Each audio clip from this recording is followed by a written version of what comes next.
Hi everyone, we're going to start SAT practice for exponents, radicals, polynomials, and rational expressions.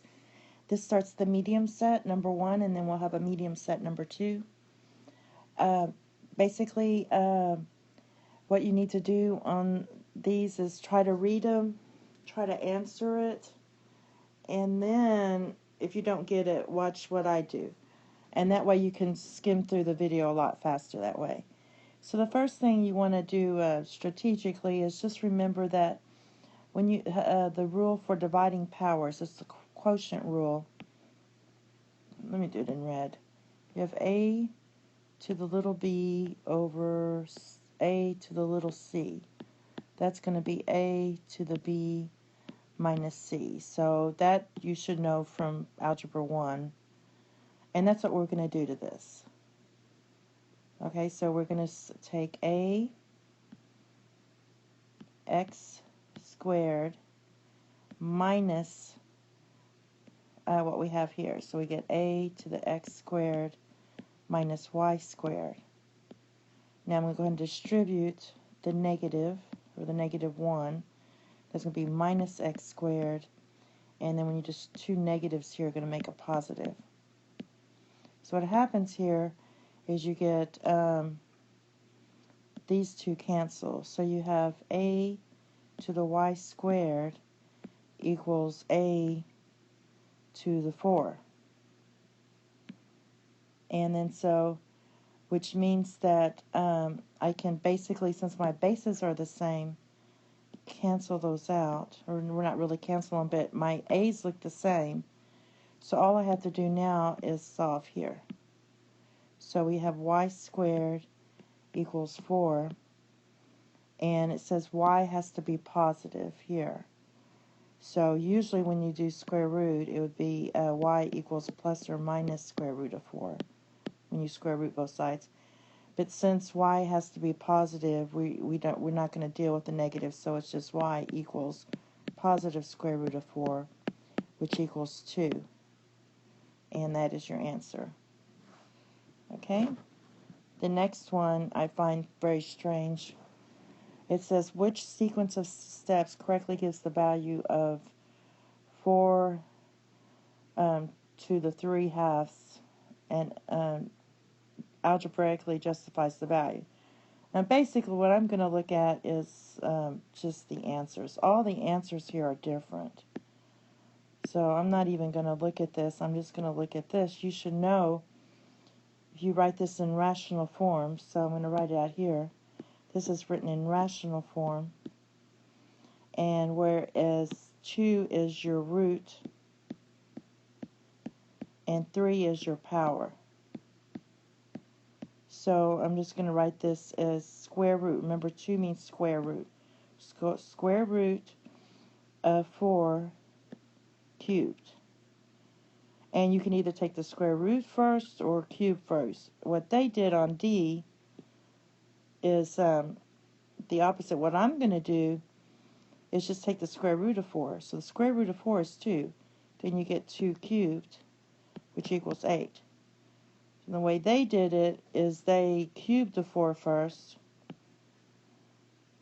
and then took the square root of 64. Either way is fine. Okay, but anyway, the answer would be D because there's only one answer with 8 in it. Okay, next. What is this in factored form? And let's see, this is number 8. Let's see, I can't tell what this is. So basically,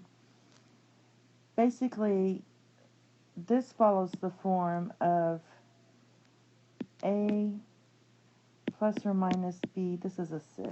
That's what I was looking for. Okay, A plus or minus B squared equals A squared plus or minus 2AB plus B squared. Alright, in that case, because we have x to the 6 can be written as x cubed squared, and y to the 6 the same way. It's a y cubed squared. So basically, the way I'm going to write, and first of all, when I'm looking at the answers here, there's only one with the negative here. The rest of these are all positive. And you know by factoring, if this is the negative on these perfect square trinomials, the A's can be the only answer.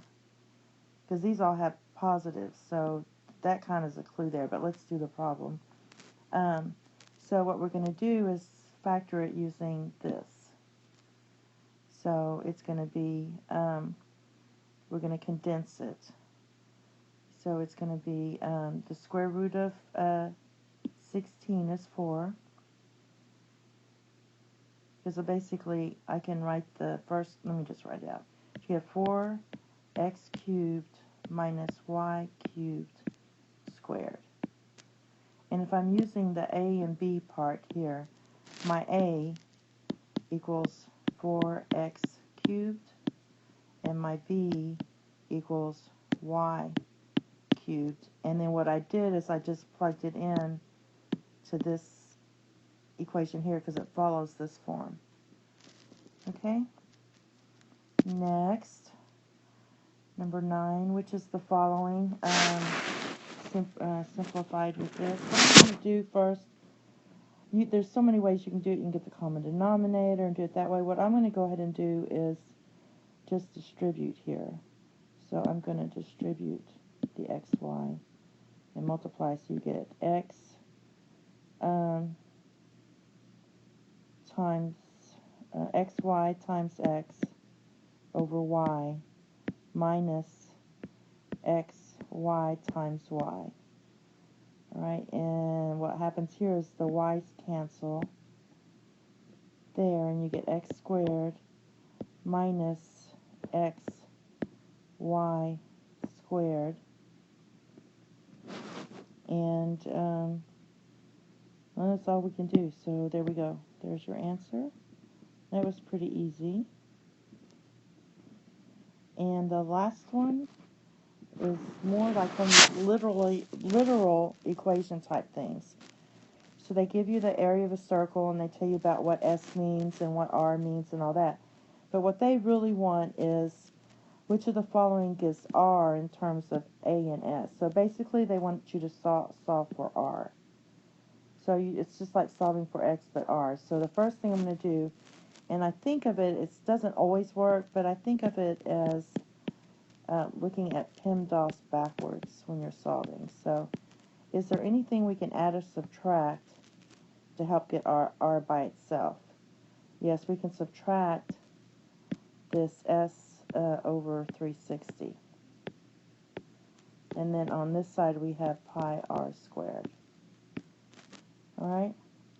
Now, is there anything I can do to multiply or divide? Yes, I can divide everything by pi.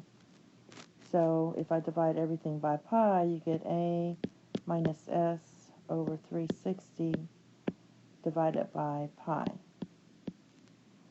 Alright, equals r squared. And r has to be positive, and then to take the square root, you can have the square root. So r equals the square root of all this.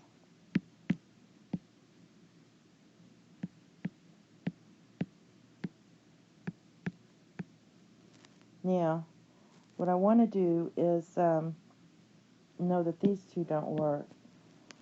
So what I want to do is go ahead and simplify this 360 thing. And when I multiply, I'm going to get square root, get the common denominator here, I'm going to get 360a minus s over 360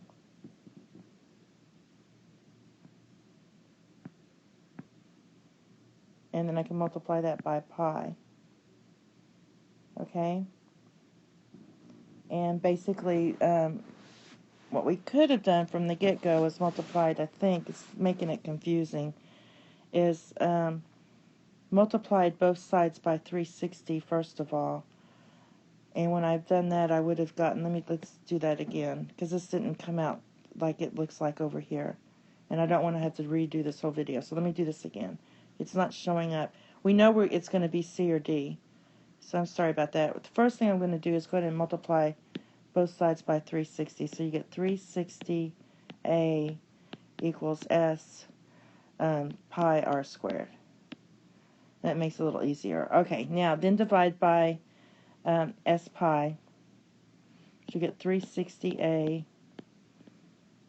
times s divided by s pi equals r squared, and then square root both sides. So your answer is r equals square root of 360a over s pi, and which would be d. Sorry about the first part. Okay, the next set we're going to do is medium number 2, so the same type problems. Thank you. Have a nice day. Bye-bye.